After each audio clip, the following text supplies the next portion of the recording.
We're talking to Jim Renacci and his new book, and it's just great, Jim. And I appreciate you diving into so many details in the book. And I want to jump to a part. Rahm Emanuel originally came to mind because the famous quote about "never let a crisis go to waste," and you have an entire chapter called "Making Crises."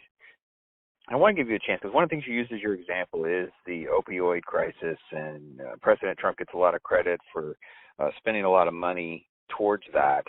I want to give you a chance to speak to the pros and cons of that. Like, what's the pros and cons of dumping $6 billion towards the opioid crisis, and how you feel some of these crises are sort of taken advantage of? Well, what I try and talk about in the book is that many of the crises are formed by legislation or the political direction that starts in Washington. So if you think about the opioid crisis, what happened was Washington and our political leadership decided that we were going to manage pain, and we were going to come up with solutions, and we were going to pay doctors for how they dealt with pain.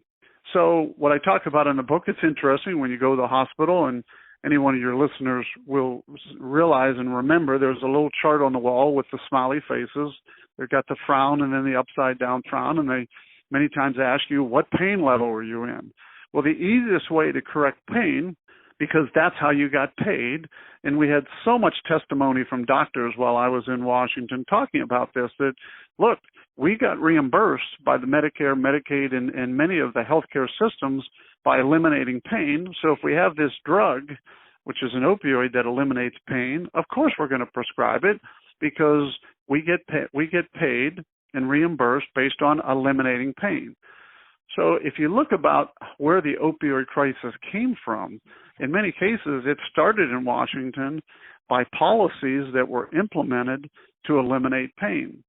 And today, after we now have the opioid crisis, and you look back over it, and I talk about this in my book so many times, whether it's runaway college expenses, it's because of many of the policies that Washington has put in place, or the opioid crisis because of policies that Washington put in place. Then 10, 15, 20 years later, we turn around and say, we're going to fix the same problem that Washington's going to fix the problem that they actually started 15 or 20 years ago. So it's a vicious circle, and I talk about that in the book, that many times we in Washington caused the crisis that we then turn around 15, 20 years later have to fix the crisis.